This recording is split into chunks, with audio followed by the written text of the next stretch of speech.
Paz do Senhor, irmãos. Amém? Queria dar boa noite também a quem está nos acompanhando através da TV Rica. Seja bem-vindo. Nós estamos aí num período de uma jornada extensa de conferência, mas dias muito especiais, dias muito pontuais. Ontem nós tivemos um culto muito especial. A palavra que foi liberada, uma palavra muito importante. E nós estamos muito felizes com tudo aquilo que o Senhor fez ao longo desses dias. E como o apóstolo Hélio disse, não para, isso não acabou. A gente tem que tomar cuidado para não viver de conferência em conferência. Tem pessoas que falam assim: ai, que bom que tem a conferência. Eu recebi uma mensagem hoje até de outro: apóstolo, quando que é a próxima conferência? Eu peguei e falei assim: por quê? Ah, a conferência é tão bom, dá uma renovada. Eu falei: cara, se você se renova de conferência em conferência, tem algum problema com você, meu. Tem gente que tem algumas estruturas, algumas denominações que tem retiro uma vez por ano. Daí o cara fala assim: nossa, eu não vejo a hora de chegar ao retiro, porque eu faço tudo errado o ano inteiro e chego no retiro, eu dou uma consertada na minha vida. Quantos já viram isso?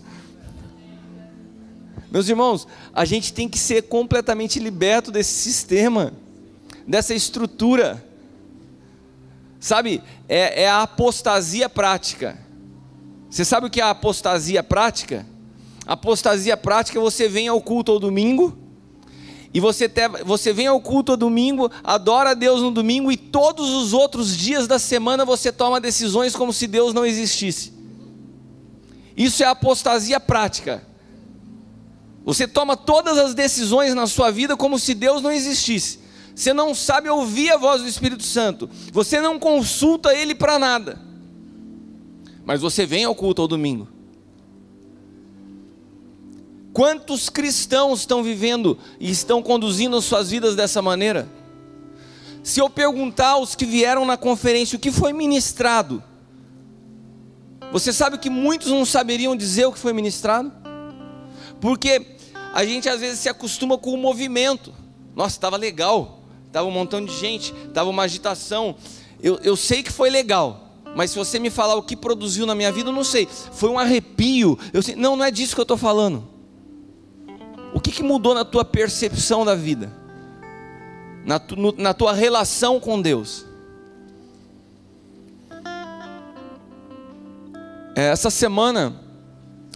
semana para mim foi uma semana bastante intensa. Essa semana que passou. E eu falo essa semana que passou antes de quinta-feira. Eu não estou falando por causa da conferência. Amém? Então até quinta-feira à noite, tanto que na sexta-feira de manhã eu não consegui vir na conferência. Minha semana no trabalho, meu dia a dia estava muito intenso essa semana. E foi muito cansativo. E não cansativo no meu físico, cansativo, uma carga espiritual. Uma semana de muito ataque, uma semana de muitas coisas acontecendo. E teve uma noite em onde eu fui dormir e eu não falei nada a ninguém, a não ser para minha esposa.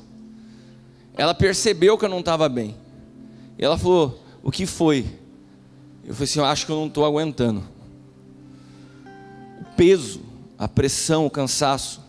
E eu lembro da Leila falar uma última frase para mim assim, falou assim: Kiko, isso é apenas um som. Isso é apenas um som do inimigo. E eu falei assim: eu não vou tomar nenhuma decisão cansado do jeito que eu estou. Eu não vou me precipitar para nada. Eu vou deixar a poeira abaixar. E depois eu vou refletir sobre tudo isso que aconteceu.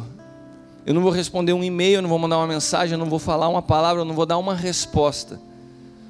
Porque eu estou cansado. E é sobre isso que eu quero falar nessa noite. O descanso no Senhor. Quantos aqui têm se sentido cansado com situações ao longo da sua vida? Levante suas mãos. Meu Deus, eu acho que Deus quer falar com alguém nessa noite, amém? Abra sua Bíblia em Gênesis capítulo 25, versículos do 29 ao 34. Gênesis 25, versículos do 29 ao 34. Para quem está procurando, Gênesis é o primeiro livro da Bíblia, irmão.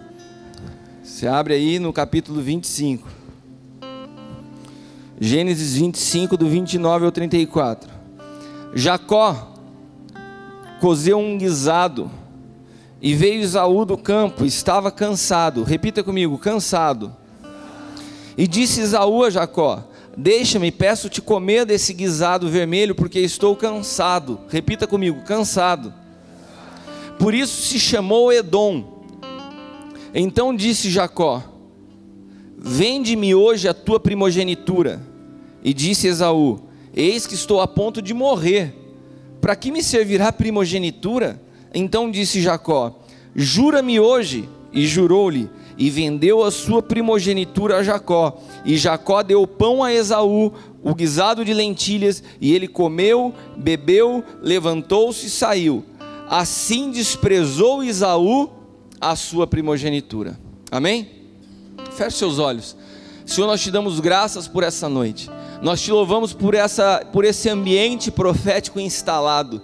Nós te agradecemos por tudo que aconteceu ao longo desses dias e que seguirá acontecendo, porque esta casa é a tua casa, Senhor. O Senhor tem liberdade de se mover, o Senhor tem liberdade de fluir, o Senhor tem liberdade para falar. E Pai amado, que o Senhor me dê, pela tua graça e pela tua infinita misericórdia, simplesmente a capacidade de não te atrapalhar, Pai. Que minha mente esteja totalmente rendida ao Senhor e que a minha boca seja apenas o instrumento por onde flui a tua vontade nessa noite. Nós levamos cativo todo espírito nesse lugar ao teu senhorio. Cancelamos, Pai amado, todo espírito de cansaço, Pai amado, que tenta roubar a palavra, que tenta levar as pessoas a uma região de escuridão espiritual, ao ponto de não receberem tua palavra. Eu declaro que sairemos daqui renovados na nossa mente, no nosso entendimento, nas nossas forças, renovados em ti, Senhor, e nada poderá impedir a tua vontade nessa noite, em nome de Jesus.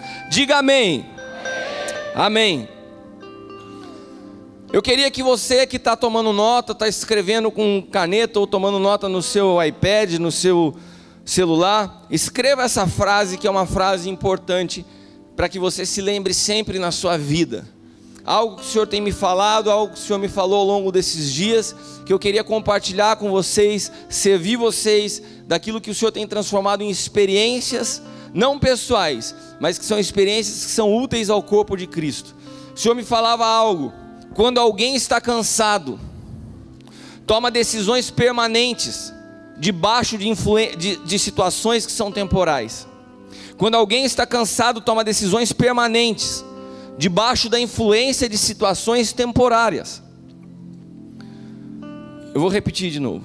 Quando alguém está cansado, toma decisões permanentes, debaixo da influência de situações temporárias. Essa foi a situação de Esaú. Esaú estava cansado, Esaú tinha saído da caça, estava cansado. A única coisa que ele pensava, num dia, sei lá se foi um dia ou foram alguns dias, lutando, correndo, trabalhando, se esforçando, quando ele ia chegar em casa era descansar e comer alguma coisa. Estava muito cansado. E o seu irmão esperto aproveitou o cansaço dele e falou: cara, é agora que eu vou fazer um bom negócio de Jacó.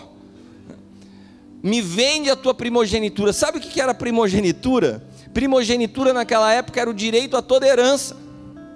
Me vende a tua herança e eu te dou um prato de comida. O cara, porque estava cansado, trocou toda a herança por um prato de comida. As nossas trocas, as nossas decisões quando estamos cansados, elas podem muitas vezes nos levar ao arrependimento. Tem uma situação, um exemplo bobo, mais prático, que eu queria te contar. Eu até perguntei para o Fábio antes do culto se ele me dava autorização para contar para ele, porque quando você vai falar de alguém, você tem que pedir autorização para a pessoa. E teve uma situação, o Fábio esteve com a gente lá nos Estados Unidos, e a gente, depois que acabou a conferência, nós tínhamos programado de fazer um programa num dia, e nós tínhamos chegado à noite. Estava eu e ele no carro bastante cansado, já era tarde da noite, o dia inteiro, cansativo para caramba. E eu falei para ele: Fábio, amanhã o apóstolo Ziel vai nos levar para determinado lugar, e vai todo mundo. Ele falou assim: não, eu não vou. Eu falei: você não vai, nem você, nem a Cris, nem os teus filhos? Mas vai todo mundo, vai ser legal. Não, eu não vou, cara. Mas eu via na cara dele que ele estava cansado. Eu falei assim, cara, o Fábio vai se arrepender. Vai todo mundo. E vai ser legal. E ele respondeu para mim, não, mas eu não vou. Bom, no outro dia saímos, e eu falei, cara, tem que decidir hoje. Porque ele pediu para dar o nome hoje. Que amanhã vamos sair cedo, tal, amanhã não tem mais jeito. As pessoas que vão nos levar vão reservar lugar para a gente. E é um esquema que ele arrumou lá, tal. Ele falou, não vou. Eu falei, tá bom. Cansado, pregado. Ele estava tão cansado que a gente estava na casa onde ele estava hospedado. Para voltar onde eu estava, ele pediu pro cara que estava hospedando ele lá para levar a gente de carro, que ele estava com medo de dormir no caminho. E eu pensei na hora, ele está tomando uma decisão cansado, mas não deu outra. No outro dia a gente saindo, liga o Fábio. Eu decidi ir. Falei, cara, mas como você vai agora? Agora não tem mais jeito, já está tudo arrumado. Não, mas agora eu vou. Teve que pagar mais caro que para ir.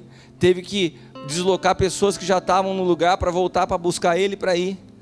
Por causa de uma simples decisão cansada. Agora esse exemplo do Fábio, né, que não tem nada demais, uma situação que eu estou contando, isso acontece em áreas na nossa vida bastante sérias. Bastante sérias. Quantas pessoas às vezes por se sentirem cansadas num ambiente de trabalho opressor, por causa de um desentendimento com o patrão, falam assim, eu vou pedir a conta, eu vou sair fora. E se precipita em tomar uma decisão porque está cansado. Quantas pessoas às vezes num ambiente de igreja, estão sendo corrigidas, estão sendo exortadas, estão sendo ensinadas, falam assim, eu estou cansado, eu vou sair. Mas você vai sair por quê? Porque eu estou cansado. Mas não se toma a decisão cansado. Não, mas eu já tomei. Depois se arrepende. Quantas pessoas, quantas mulheres eu tenho visto sofrendo consequências difíceis, porque se cansaram de esperar e se precipitam na escolha daquele que vai ser o seu marido para a vida inteira. Uma decisão permanente, tomada no momento de cansaço temporário. Cansei de esperar, eu baixo o meu padrão para atender a minha necessidade. Quando eu estou cansado, eu baixo o padrão para atender uma necessidade. E eu tomo uma decisão permanente debaixo de uma condição temporal. Isso é perigosíssimo. Isso tem matado, isso tem destruído pessoas. E sabe por quê? Porque o diabo sabe disso. O diabo parece que ele te pressiona a tomar uma decisão. Parece que fica na sua mente, você tem que fazer alguma coisa. Você tem que fazer alguma coisa. Você tem que sair. Eu estou cansado de ficar aqui sem fazer nada. Eu vou mudar de cidade. Mas por quê? Porque está cansado? Você se move pelo cansaço ou você se move por um propósito? Você se move porque Deus falou com você ou você se move debaixo da sua vontade pessoal? Se você toma decisões debaixo da sua vontade pessoal, você está fadado ao erro. Eu não vou nem falar porque aqui não é questão de fracasso ou sucesso. Você está fadado ao erro. Nós não nos movemos debaixo de decisão pessoal, muito menos nos momentos que estamos cansados. Fatalmente vai trazer problema. A palavra cansado, usada aqui nesse texto de Gênesis, essa palavra original dela é aiep, vem da mesma raiz. Se você busca as palavras escritas no original, elas têm 3 ou 4 letras. Se você pegar a palavra escuridão no original, ela tem as mesmas 3 letras que contém com cansaço e mais uma. É a mesma raiz. A mesma raiz de cansaço é escuridão. Ou seja, quando o diabo te empurra para uma situação onde você se sente completamente cansado, ele está te levando para o território dele, o território da escuridão. O cansaço é sinônimo de trevas na sua vida. Preste atenção quando você pergunta a uma igreja quantos estão se sentindo cansados, e 100% da igreja levanta a sua mão. Você imagina o quanto nós estamos vulneráveis. Se o cansaço é sinônimo de trevas, o quanto nós estamos na iminência de tomar decisões cruciais na nossa vida, debaixo de um ambiente onde Satanás nos coloca debaixo de pressão. E o cansaço ele é produzido na nossa vida através de uma estratégia. O diabo sabe como nos cansar. Preste atenção, eu não estou falando de cansaço físico. Hoje eu estou me sentindo cansado pelos dias de conferência, mas o cansaço que eu estava na minha mente, se foi no dia que eu falei com a Leila de um dia para o outro ali. Mas é diferente o que eu estou falando. Eu estou falando quando você é pressionado a tomar decisão porque você se cansa de algo. O cansaço, ele pode vir nas nossas vidas através de algumas situações. Eu quero te ajudar a clarear a sua mente com algumas situações. Processo de longa espera. Você está muito tempo esperando por algo. Você está muito tempo esperando uma solução para o seu problema financeiro. Você está muito tempo esperando um casamento. Você está por muito tempo esperando a cura de uma enfermidade. Você está por muito tempo esperando o reconhecimento. É como se ninguém me visse, é como se eu não tivesse oportunidade, é como se eu não tivesse chance. E esse processo longo de espera vai produzindo um cansaço. E esse cansaço, ele se ramifica. E ele distorce a tua visão, porque como eu expliquei para vocês, o cansaço está ligado à palavra escuridão. Ele dissipa a tua visão, ou seja, você começa a falar assim: eu não sou amado nesse lugar, eu estou sendo perseguido, Deus se esqueceu de mim. Isso é uma estratégia do inferno, irmão. Esse cansaço produzido pela espera é uma estratégia do inferno. Porque a Bíblia nos ensina a esperar no Senhor. Só que o diabo nos pressiona a tomar decisão sem esperar. Não espera, você está vendo como está demorando? Você está vendo como as coisas não acontecem na sua vida? Você já percebeu que tem gente que chegou na igreja e está mais ativa do que você que está aqui há anos? E daí ele vai soprando outras coisas através do cansaço que vai produzindo em você revolta. Porque você está cansado. E quando você está cansado, você está em trevas. Outra coisa que produz cansaço: intenso estresse. Você está estressado. Você está dentro de um relacionamento, de um casamento, que você não vê mudança no teu esposo, que você não vê mudança da sua esposa. Isso vai gerando estresse. E o estresse é algo interno, fruto de cansaço. Cansaço. O estresse é o cansaço da alma. O estresse é como a alma fazendo uma competição de maratona, ô Júnior. 20 quilômetros de corrida da alma. Como que você fica no final? A alma está cansada. O estresse é isso, é um cansaço por dentro. Outra coisa que produz esse cansaço: a desesperança. Você começa a achar que não tem mais solução para os seus problemas. Você começa a olhar para a situação e fala: não tem mais jeito, esse quadro não vai mudar. Minha esposa não muda, meu marido não muda, essa situação financeira é insolúvel. Deus já se esqueceu de mim. E quando você chega nesse estágio, você não acredita mais nem em Deus, porque você fala assim: eu já estou orando há tanto tempo e não acontece nada. É o cansaço produzido pela desesperança.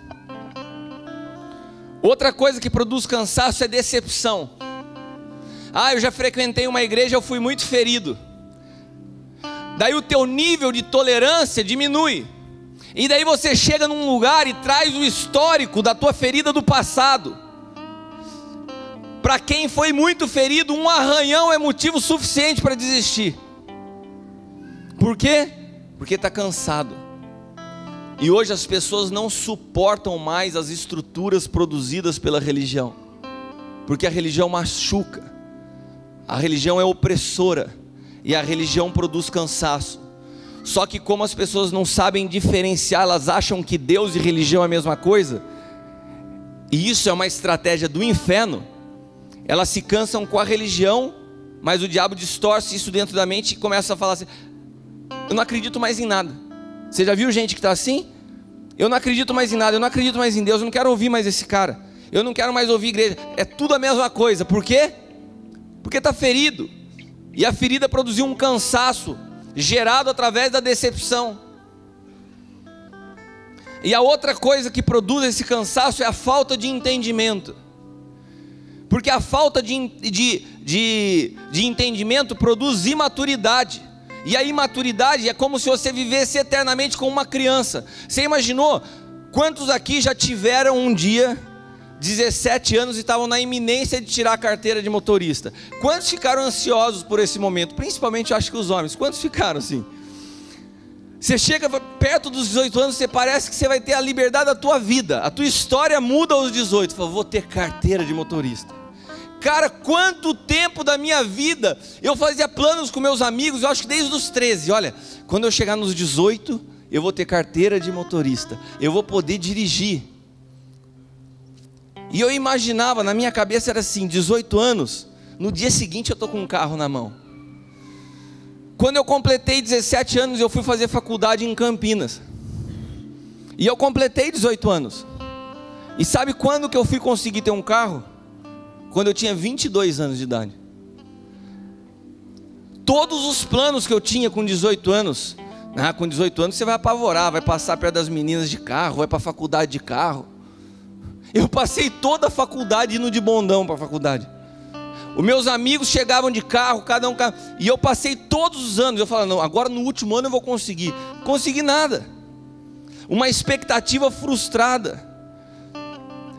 E essa expectativa que você tem para completar 18 anos, essa falta de entendimento, estou dando um exemplo, é a mesma de pessoas que estão dentro da igreja por anos, e que pela falta de entendimento parece que nunca completam 18 anos, parece que nunca atingem a maturidade, parece que nunca avançam a um outro nível, e essa falta de entendimento, ela produz esse cansaço.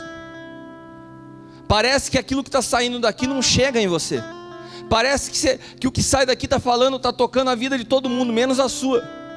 Porque você não consegue compreender. O diabo te levou para um lugar de cansaço. E volta a te dizer, o cansaço, símbolo de escuridão, que você não consegue enxergar e discernir espiritualmente as coisas. A palavra de Deus diz que aquele que é espiritual discerne as coisas do Espírito. Então não tem jeito de você discernir o que acontece na sua vida sem uma visão espiritual da sua vida. Você se torna vulnerável. Em todas essas situações nós precisamos entender uma só coisa: como que eu obtenho descanso? Pergunta para mim, eu quero que você me pergunte, apóstolo, como que eu descanso? Pergunta para quem está do teu lado, vê se de repente ele sabe a resposta. Como que eu faço para descansar? Eu estou tão cansado. Hã? Tem gente que vai responder para você assim, ó: cara, vai dar uma volta lá em Ubatuba, passa um final de semana. Essa conferência que te cansou, irmão, aluga um apartamento e no Perequê e vai lá passar um final de semana na praia. Você vai voltar, daí você chega na praia, vai você, sua esposa, as crianças, sem nada de dinheiro, duro. Quantos estão duro? Vai duro. Daí a sua esposa fala assim: o que a gente vai comer na praia? Tem que dar as coisas para as crianças. Daí você fala assim: não vou comprar nada na praia que tá feia a coisa, vamos levar de casa. Daí quem que vai levar o isopor para a praia? Daí vai o manezão com isopor na praia, com as latinhas de refrigerante, com um sanduíche de pão puma. Daí você passa, a criança começa a chorar: mas eu quero sorvete, pai. Daí você começou a se estressar. Daí você volta, quando você está no culto no domingo, você fala assim: cara, acabou o Ubatuba, graças a Deus. Só que você continua cansado, porque não é esse descanso que você está buscando para a tua vida. Você pode tirar férias de um mês, meu irmão, e é frustrante porque parece que você tenta descansar e não consegue. Porque esse descanso você só encontra de uma maneira. Abra sua Bíblia em Mateus capítulo 11, versículo 29.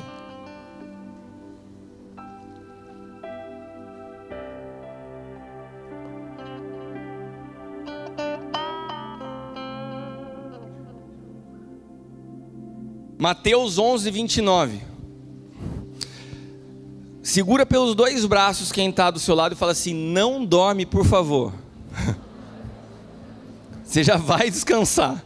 no L dos dois braços de trás da frente. Brincadeira. Mateus 11, 29. Diz assim: tomai sobre vós o meu jugo, aprendei de mim que sou manso e humilde. Grifo essa palavra humilde que depois a gente vai falar dela. E humilde de coração, e encontrareis descanso para as vossas almas. O que está cansado? É o teu corpo ou a tua alma? Quem que vem passando por uma maratona nos últimos anos e meses e que tem produzido cansaço? É a tua alma.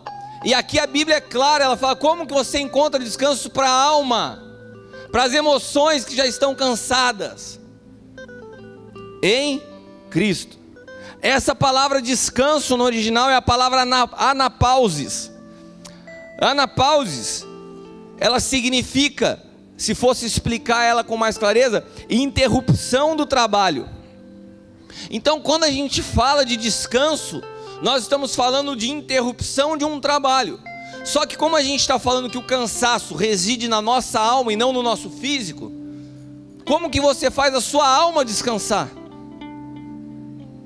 Como que a tua alma trabalha? Se a alma está cansada, ela está cansada porque ela está trabalhando. E como que você faz a sua alma parar de trabalhar? Gente, eu estou falando para vocês algo básico, mas a gente às vezes não para pensar nisso. Só alguém que está muito cansado vai pensar nisso para resolver o seu problema. Às vezes eu acho assim, Deus me dá problema para eu poder entender a solução do problema e para compartilhar com vocês. Eu não fui buscar isso aí porque eu quero pesquisar o original da palavra descanso porque eu acho legal. É o profundo desespero de alguém que também está cansado.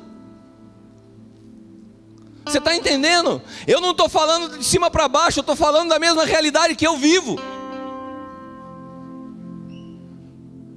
Que nós, como igreja, 100% da igreja levantou a mão e falou: eu estou cansado. Porque a gente não entende que a nossa alma trabalha. E como ela trabalha? Num furacão de pensamentos. E o diabo sabe disso. E aonde ele atua? Nos nossos pensamentos, nas nossas emoções. Você não consegue, você não vai dar certo, ninguém está te vendo, isso não tem solução. Há quanto tempo você já está tentando? Isso não vai virar. Se você não escraviza a sua alma, se você não algema a sua alma no espírito, ela vai continuar sempre tentar tomando o controle da sua vida. E isso cansa pra caramba. E a única palavra que pode produzir solução para isso é procurar o descanso que está em Cristo. E essa palavra descanso é anapausis, é a interrupção do trabalho da alma. Você interrompe a alma, você fala: opa, alma, para aí, fica quieta, cala a sua boca, não quero mais ouvir a sua voz. Você pode parar de trabalhar. Sabe como que a alma trabalha? É quando você está tentando dormir, você fala: como que eu vou resolver isso? E como que eu vou resolver isso? E daí quando você acorda, você está cansado de tanto que você pensou na solução do problema. Quantos estão se identificando com o que eu estou falando? Quando que vai resolver isso? Eu vou para o culto de hoje: Senhor, o Senhor precisa dar uma palavra para mim. Daí você volta e fala assim: Deus não falou comigo, estou cansado de novo. Minha alma. Foi o que Jesus disse para Marta. Marta é um símbolo da igreja. A gente ouviu o Cris falando isso ontem. Correndo de um lado para o outro, atarefada com muitas coisas, agitada de um lado para o outro. 100% da igreja hoje levantou a mão falando que está cansado. Mas quantos de vocês estão enfiados em trabalhos? Se estão enfiados em trabalhos, fazendo as coisas de Deus, correndo de um lado, e por que a alma está cansada? Lucas 10, 40, 41 diz assim: Marta, porém, andava distraída em muitos serviços. Você pode estar trabalhando aqui todos os dias, preste atenção no que eu estou te falando. Eu percebo muito o ambiente, como está acontecendo ao longo do culto. Alguns momentos dessa conferência eu saía para ir beber água e eu ficava assustado com o volume de gente naquele corredor. Tinha gente comendo na cantina na hora que a palavra estava acontecendo. Tinha gente na porta do banheiro durante toda a conferência, assistindo a conferência de lá. Você acha que você consegue, meu irmão? Você acha que é possível? A estratégia do diabo é te distrair. Se você entendesse isso, olha, eu quero te contar uma coisa, eu não sento na primeira cadeira aqui, porque eu tenho um lugar reservado ou porque eu sou apóstolo, eu sento aqui, como eu sempre sentei desde que eu me converti, porque eu tenho vontade de receber do que está sendo falado. Eu particularmente, se eu sento atrás, eu me distraio, eu tenho 20 cadeiras para me distrair com o que está acontecendo aqui à frente. Se eu estou aqui, eu só olho para frente, é só isso. Então eu tento disciplinar minha alma. Agora você não percebe isso. Se você vem aqui, um ambiente onde Deus pode liberar uma palavra para a tua vida, para produzir cura, para trazer descanso, e você se deixa ser distraído, você é roubado e não está vendo. Então quando eu falo isso, eu não estou falando para te chamar a atenção, não. É preocupado com a tua vida. Porque quando você está cansado, você está uma presa fácil na mão do inimigo. Marta andava distraída em muitos serviços, e aproximando-se disse: Senhor, não se te dá que a minha irmã me deixe servir só? Caramba, eu estou fazendo tudo sozinho. Será que você não pode falar para Maria vir me ajudar? Respondendo, Jesus disse-lhe: Marta, Marta, está ansiosa e afadigada. A palavra afadigada é a mesma palavra cansada de Esaú. Com muitas coisas, mas uma só é necessária. É engraçado que Jesus fala assim: uma só é necessária. Ele não fala qual é. Qual que é? Ele fala: Marta, mas você está cansado, você corre de um lado para o outro. É só uma coisa necessária. E para aqui. É como se ele não colocasse um ponto, colocou uma vírgula. Qual que é essa coisa? Meu irmão, para pensar. Está todo mundo aqui cansado com algo. Daí Jesus fala: gente, sonho de Deus, sonho de Deus. Vocês estão correndo para um lado para o outro, vocês estão muito cansados. É só uma coisa que vocês precisam. Ó, presta atenção aqui. É uma só coisa que vai dar descanso para vocês. Daí você fala assim: o que é, apóstolo? Não, acabou o culto, irmãos. Semana que vem, cena dos próximos capítulos. Jesus fez isso, uma só. Quem quer saber qual é essa só? A estratégia do inimigo é nos cansar. Marta estava fazendo um montão de coisa, segundo a palavra, desnecessária. Porque Jesus falou no final assim: só tem uma que é necessária. Guarde essa palavra. Ele fala assim: Marta, só tem uma coisa que é necessária. Só tem uma coisa que é necessária. Igreja, só tem uma coisa que é necessária.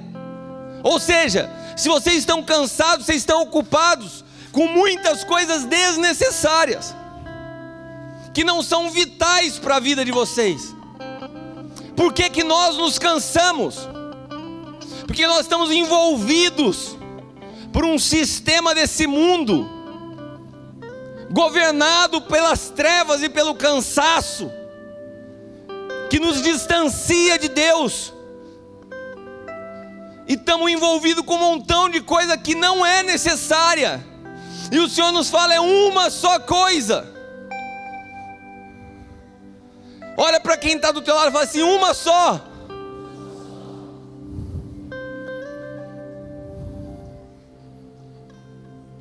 Vou ler um texto um pouco mais longo, Isaías capítulo 5. E não vou te falar qual que é. Isaías capítulo 5, versículos 20 ao 27.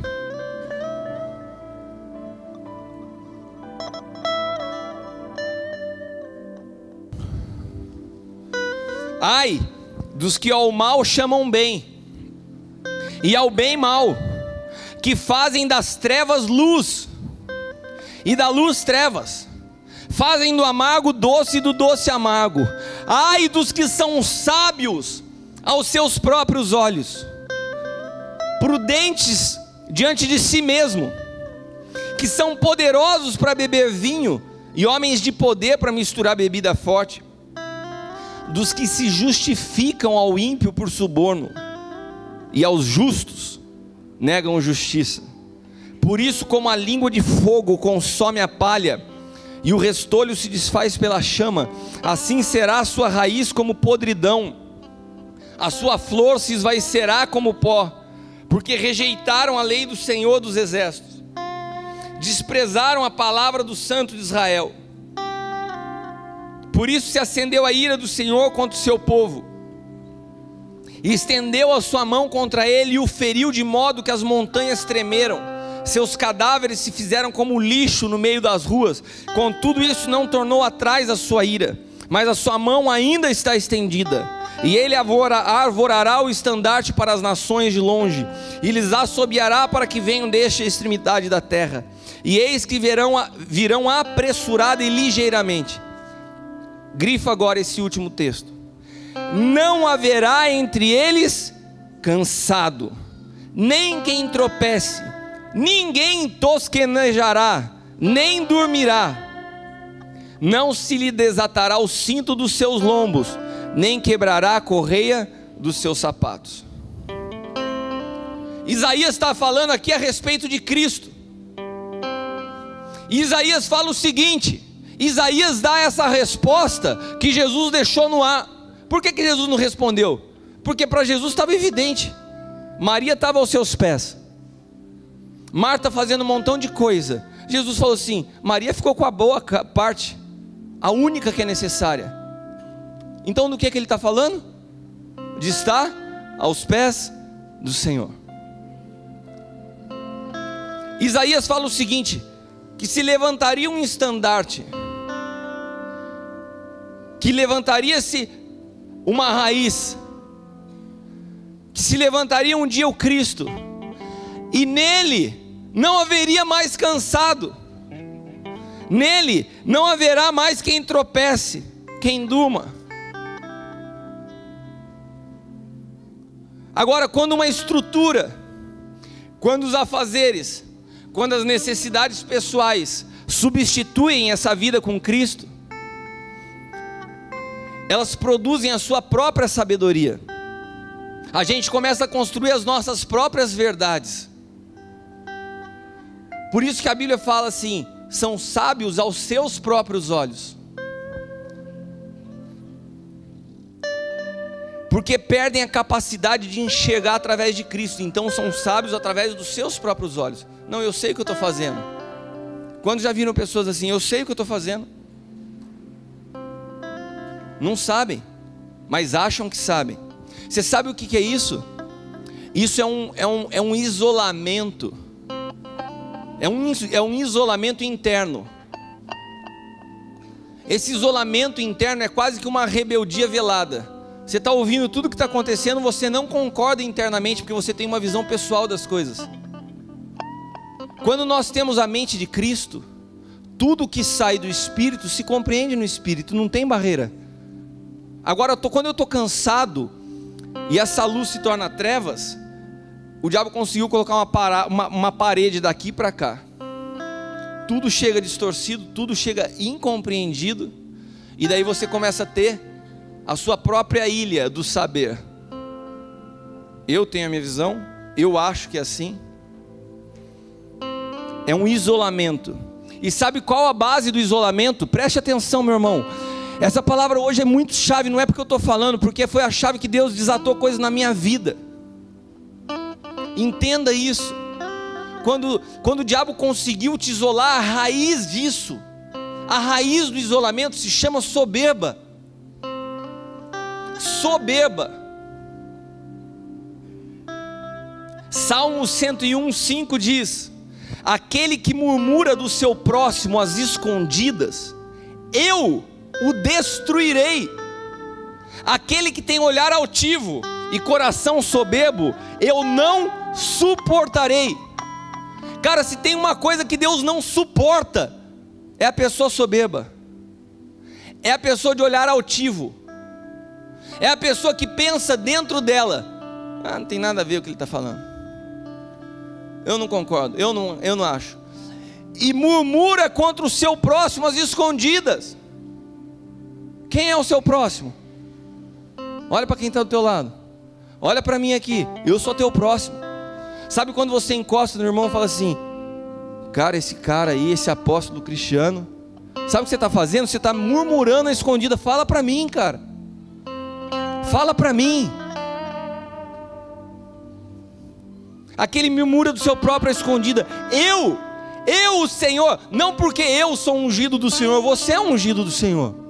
Eu não estou falando isso para defender posição, não. Eu estou falando que isso serve para mim e para você. Se eu murmuro da tua vida em escondido, eu estou criando uma briga com o Senhor da tua vida. A murmuração é uma coisa condenável, é uma coisa horrorosa, porque a raiz da murmuração é a soberba. E se tem uma coisa que Deus abate, Ele fala na sua palavra, é o soberbo. A palavra de Deus diz que a soberba, ela precede, ela antecede, é o último passo para você cair. A soberba precede a ruína.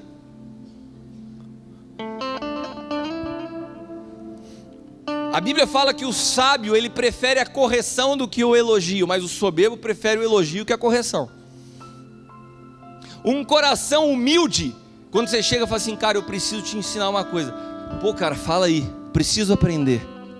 Um coração soberbo, ele fala: quem que esse cara pensa que é para querer vir falar para mim? O coração soberbo gosta que você passe a mão nos ombros e fale: você tocou muito hoje, cara. Você pregou demais hoje, apóstolo. Cara, o que Deus tem me ensinado a respeito de elogio. Quantos aqui já ouviram eu falar, por favor, quando eu descer do púlpito, eu peço, por favor, não bata nas minhas costas e fala assim: cara, que palavra. Quantos já me ouviram falar sobre isso? Isso não faz bem para ninguém. O elogio é algo terrível. Quando você começa a achar que você tem alguma coisa de bom. Nós não temos nada. Nós não somos nada. A única coisa que nós temos que agrada a Deus é Cristo em nós. Quando você começa a achar que a força do teu braço, por isso Marta achava que as atividades dela impressionariam Jesus. Olha o que eu estou fazendo, olha. E Maria só fazia uma coisa, ficava pianinho ali no pé dele. Eu dependo totalmente do Senhor. Não tem nada que eu faça que possa agradar o Senhor. Eu vou ficar aqui. Não tem nada que eu faça que possa agradar mais o Senhor do que estar na presença dele, rendidinho, quietinho. Quando o Senhor quiser me usar, estou aqui, Senhor. Quantos estão entendendo o que eu estou falando? Todos nós precisamos de alguém que nos corrija, de quem coloque nas nossas vidas limites. Caso contrário, nós seremos presas fáceis. Se você, deixa eu te falar aqui, ó, se você não ouve ninguém, você é uma presa fácil. Se você está aqui e você não elegeu ninguém para tocar o teu coração, você tem que ter alguém. Você tem que ter um discipulador, você tem que ter um ministro, você tem que ter um pai, você tem que ter um pastor, você tem que ter alguém que vire para você e ponha limite na sua vida. Opa, para aqui. Todos nós precisamos disso. Caso contrário, você corre o risco de cair numa posição que é: ninguém faz como eu, ninguém ensina como eu. E daí a gente se torna acusador, nós julgamos a tudo e a todos, porque eu tenho que fazer tudo, ninguém faz melhor que eu. Eu tenho que fazer tudo, ninguém faz como eu. E daí como que você fica? Cansado. E é um círculo vicioso que nunca mais para.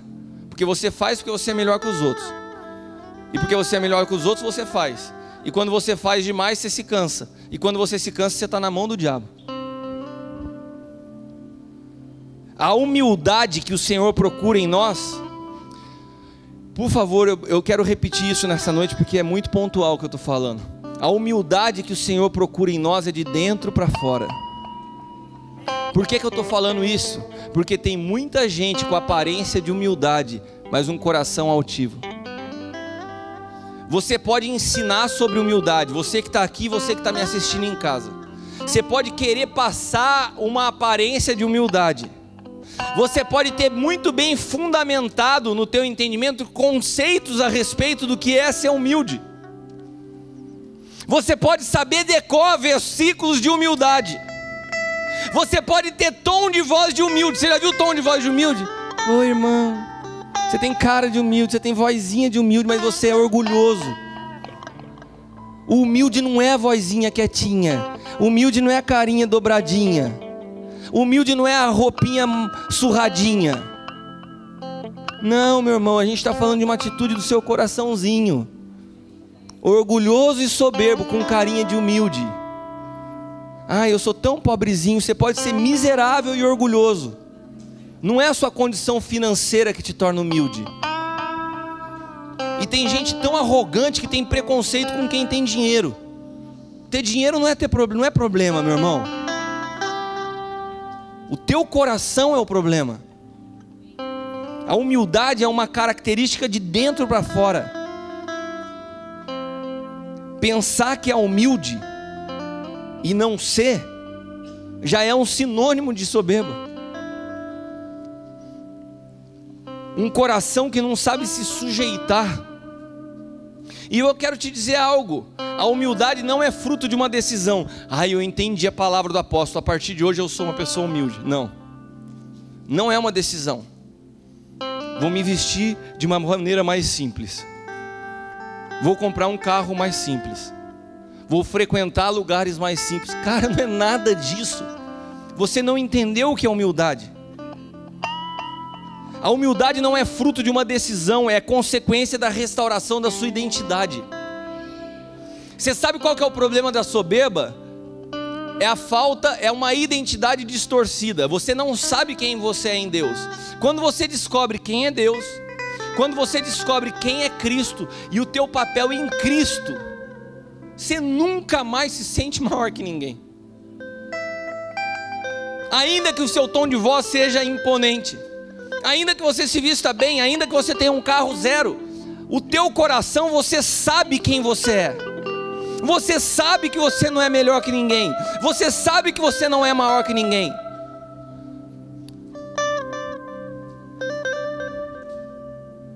Você não precisa se portar como coitadinho.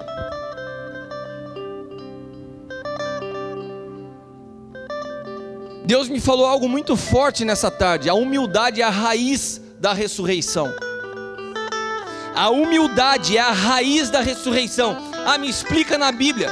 Porque Deus, eu falei com a Leila isso esses dias. Deus tem uma coisa comigo interessante. Primeiro Ele me fala, depois eu vou ter que correr atrás do fundamento. E eu só corro atrás do fundamento porque eu sei que eu estou trazendo uma palavra e tem várias pessoas me assistindo. E daí, da onde você tirou isso? Então, Deus por graça me dá o fundamento, porque na verdade quando Ele fala para mim já é verdade. Eu não me detenho só o que está na palavra, eu me detenho a voz dEle que eu sei ouvir. E Ele falou, a humildade é a raiz da ressurreição. Eu falei, Senhor, me mostra isso. Abra sua Bíblia em Filipenses, eu quero que você abra em Filipenses capítulo 2, versículos do 5 ao 9. Filipenses, carta de Paulo aos Filipenses, capítulo 2, versículos do 5 ao 9.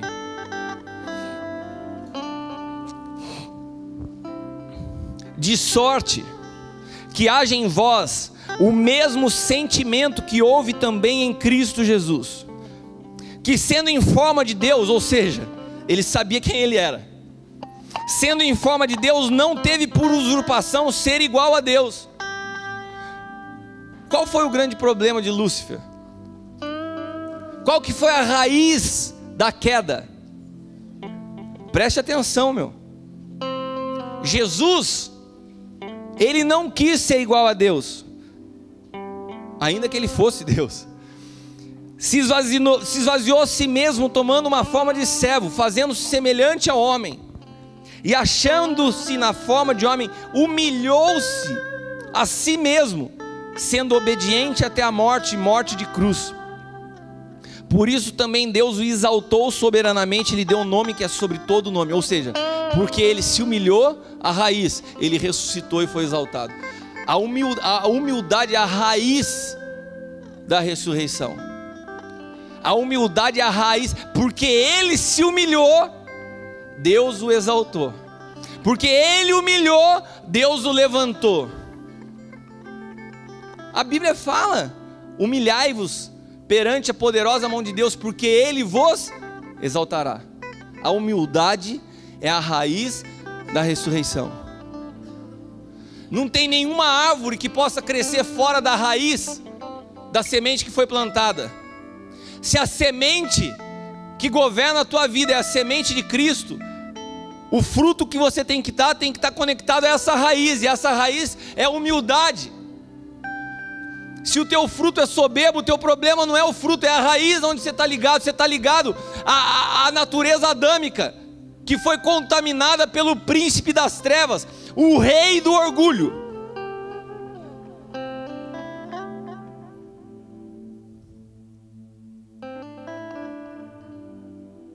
Quando nessa semana as coisas estavam agitadas ao meu redor, eu aquietei meu espírito, eu aquietei a minha alma, e eu consegui encontrar descanso, foi em Cristo, não foi na resposta às minhas inquietudes.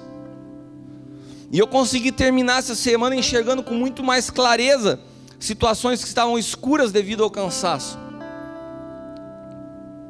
Nós precisamos entender isso. Nós não somos renovados em conferências. Você não é renovado em retiro. Essa sensação vem sobre as pessoas que estão acostumadas a beber água de colherzinha, porque não conhecem a fonte. Então vem uma conferência, uma colheradinha de água, e daí fica com sede. A palavra sedento é da mesma raiz da palavra cansado. Por que se cansa? Porque tem sede. Tem sede do quê? De Cristo. E você tem vivido de gotinhas de conferência em conferência, de mensagem na internet.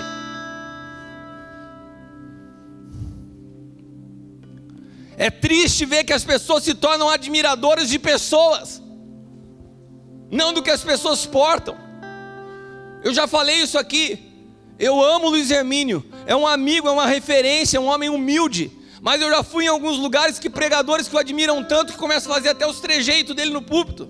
Repetem as mesmas palavras que ele prega, mas não tem a revelação que ele tem. É uma palavra morta. Tomam água de colherzinha porque não conhecem a fonte.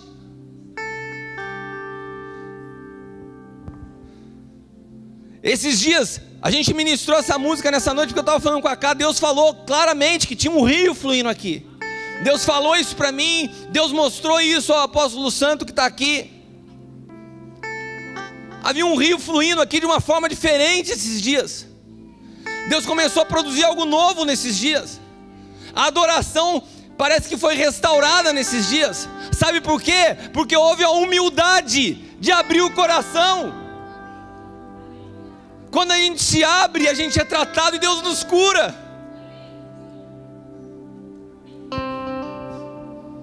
Existe um rio fluindo com força. E eu quero te dizer uma coisa: esse rio tem uma direção certa.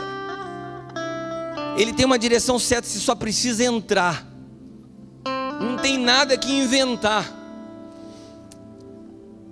Ezequiel 47, do 3 ao 8 diz: aquele homem saiu para o oriente, tendo na mão um cordel de medir, mediu 1000 côvados e fez passar pelas águas. Ou seja, ele teve um tempo de caminhada e mediu águas que davam nos artelhos. Depois ele mediu mais 1000 côvados, ou seja, ele andou, ele caminhou mais um pouco. Pode ser que você esteja caminhando já há alguns anos na sua vida, e você chegou ao lugar das águas do artelho e parou. Preste atenção aqui, meu irmão. Você não pode parar quando a água deu no joelho. Para que esse homem chegasse na profundidade do rio, ele teve que continuar caminhando. A estratégia do diabo é te cansar ao ponto de você falar: tá bom por aqui, eu não quero ir mais profundo, eu não quero essa história de morte para a minha vida. O que eu vivo do evangelho, um culto de domingo à noite bom já me satisfaz.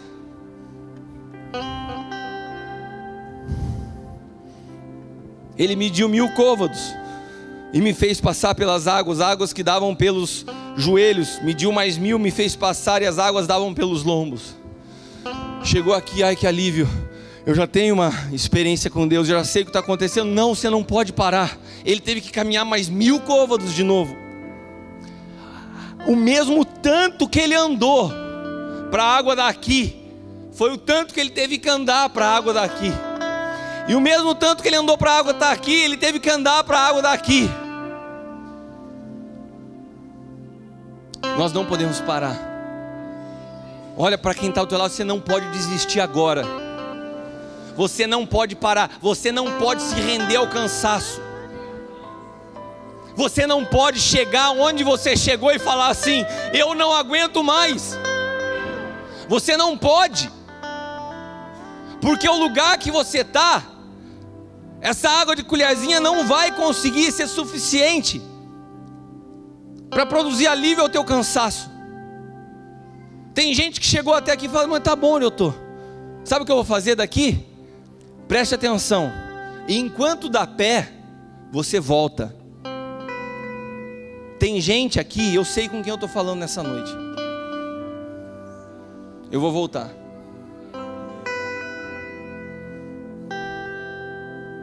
Eu vou voltar. É só uma visita. Depois eu venho para cá. Eu vou te contar uma coisa. Do lugar que você está, você só pode ir para frente se você voltar. Quando você chega aqui na terra, o diabo te pega de novo. Porque Satanás, ele fica procurando a situação que ele possa te pegar. Enquanto você está no rio, enquanto você está na água, o rio é o símbolo de Cristo, meu irmão. Ele fica desesperado na terra, olhando. Ele tem que voltar aqui. Ele tem que voltar para o lugar que eu tenho domínio. Ele tem que voltar para cá para eu pegar ele. Daí você, manezão, está lá, a água até aqui, tá bom aqui, já tá legal, eu vou voltar lá. Só um pulinho, depois eu volto para cá. Eu vou aqui, eu pulo aqui, opa, e já subo aqui de novo. Quando você pulou aqui, quantos já viram pessoas assim? Não volta. Porque está cansado. Porque não foi até o final. Tinha só mais 1000 côvados. E mediu mais 1000. E era um rio que não podia atravessar, porque as águas eram profundas. Você precisa mergulhar na profundidade de Cristo. Não dá para você viver um evangelho com água nos lombos. O único lugar de descanso para a tua alma é a profundidade em Cristo. Quando você tira o pé do chão, quando você aprende a boiar, você precisa aprender a boiar, tirar o pé do chão, se desconectar da terra, descansar nele. O pau está comendo lá fora, você está soltando a aguinha pela boca.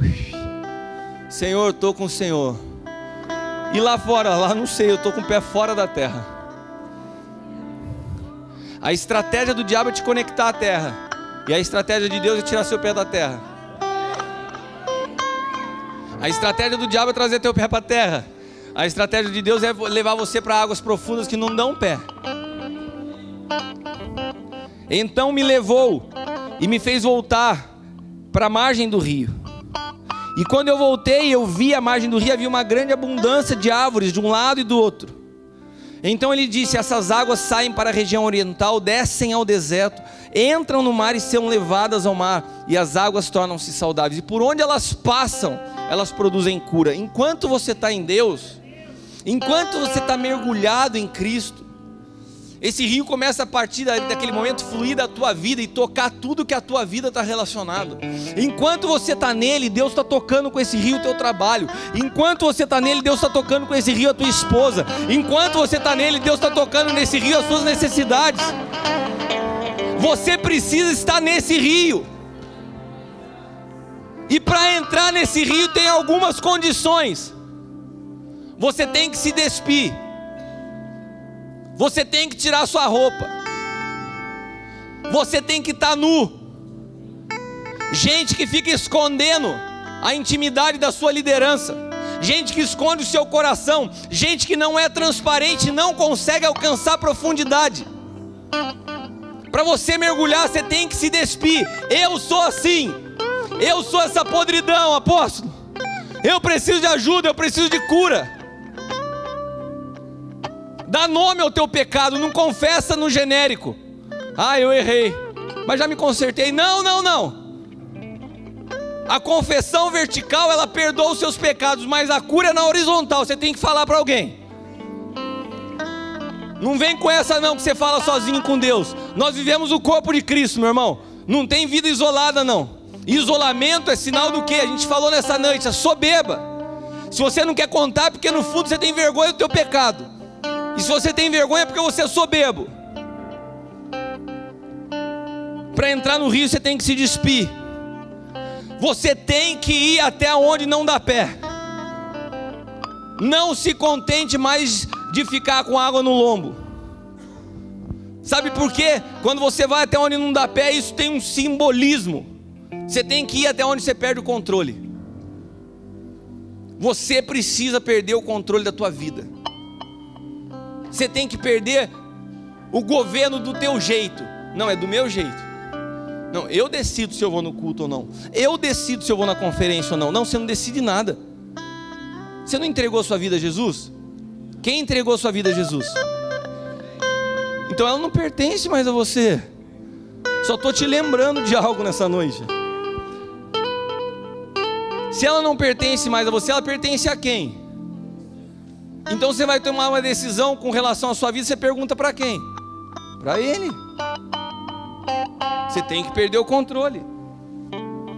Você tem que perder o controle da sua segurança. Não, aqui dá pé para mim, eu me sinto confortável.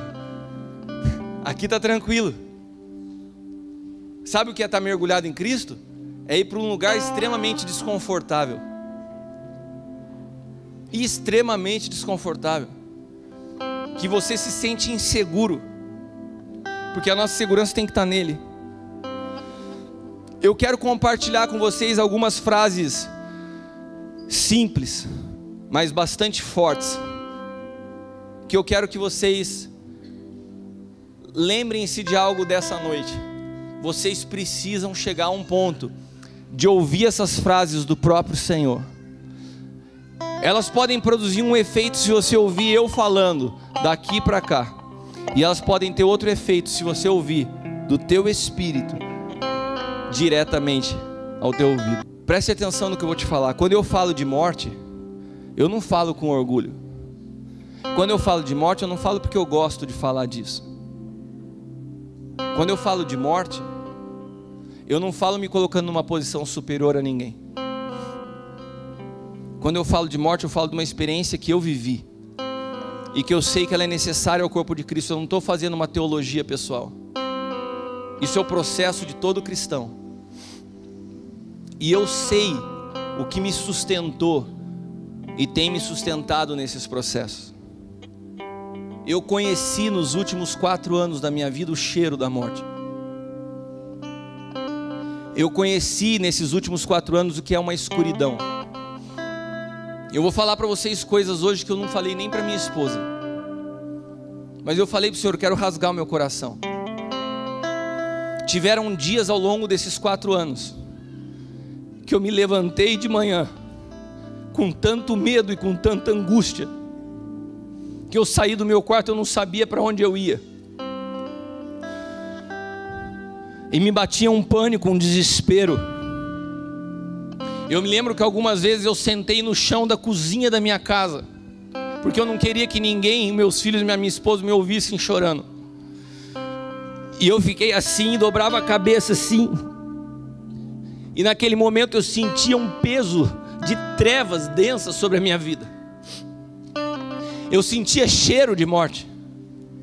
Eu sentia escuridão de morte.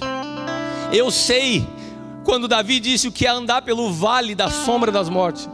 Eu sabia para onde Deus estava me conduzindo. Eu sabia que não era o fim da linha, mas eu tive medo. Eu lembro do cheiro daquele dia. Eu lembro das sensações daquele dia.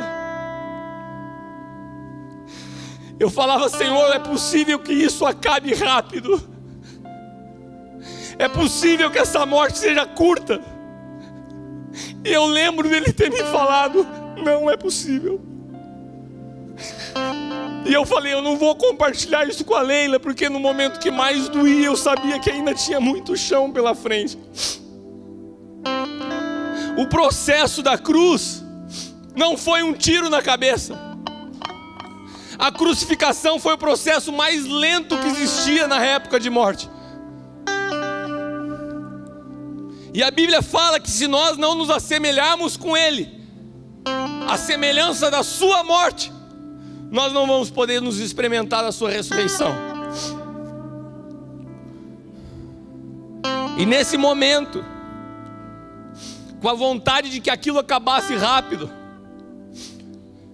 pedindo pelo amor de Deus para que aquilo acabasse, quase igual quando você ouviu alguém um dia dizer: é possível passar desse cálice? E a mesma resposta: não, não é possível.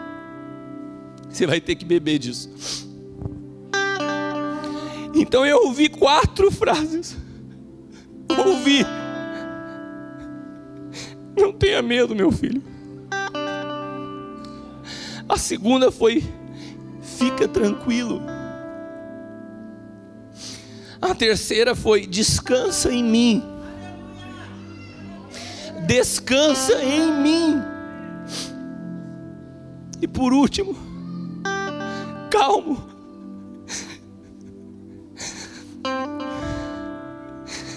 Doce. Ele falou assim: eu te amo, meu filho. É necessário, eu te amo. Não vai acabar nisso. Quando eu falo de morte nesse púlpito, eu espero que você me entenda. Eu não falo com orgulho. Eu não falo me achando melhor do que ninguém. Eu falo de algo que eu vivi e que Deus me permitiu contar nessa noite.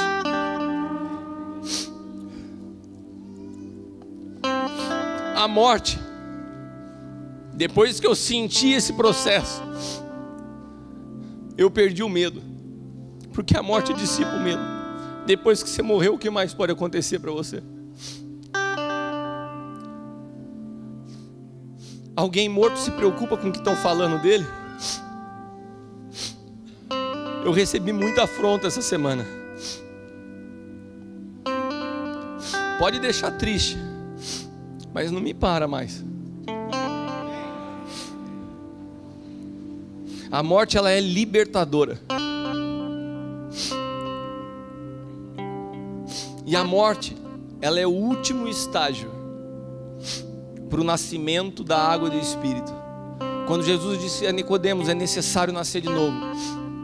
É necessário nascer da água. Tem um rio passando aqui, vocês não se esqueceram, né? É necessário nascer da água e é necessário nascer do Espírito.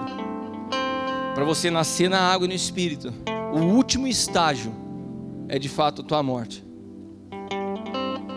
E quando você de fato tem a disposição de se render e de se entregar, entenda isso. O Senhor nos leva por um processo como um pai. Você precisa ouvir o que eu ouvi.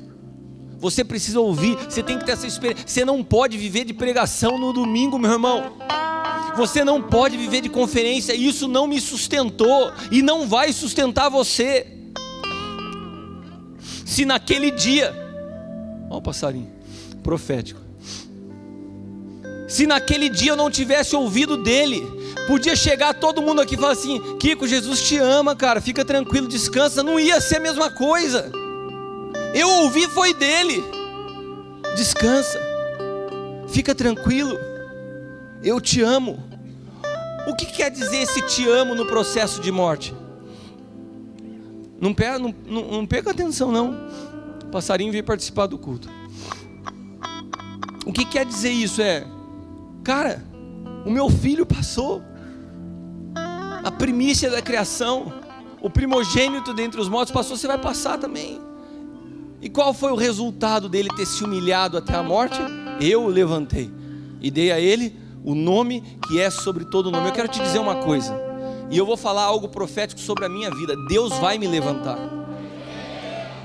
Só que quando ele me levantar, já não sou mais eu.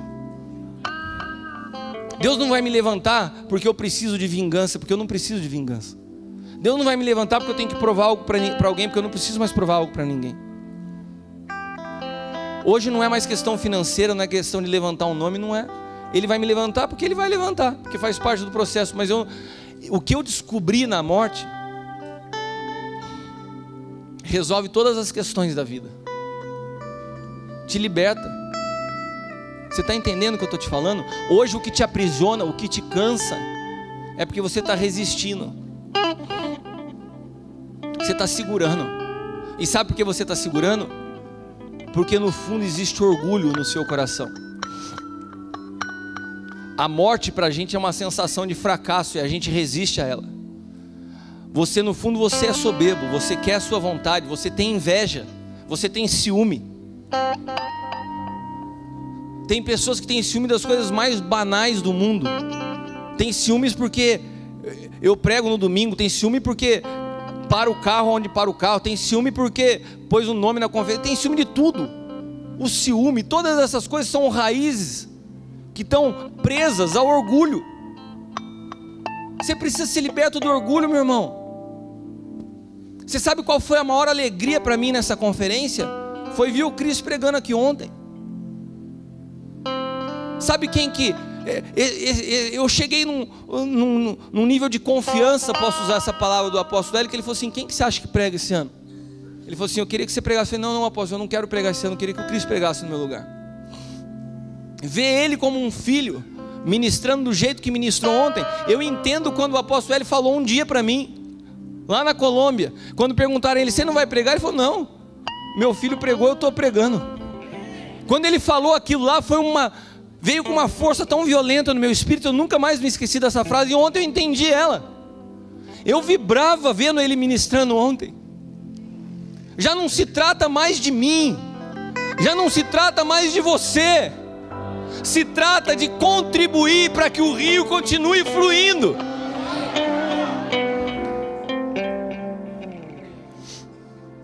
Se coloque de pé.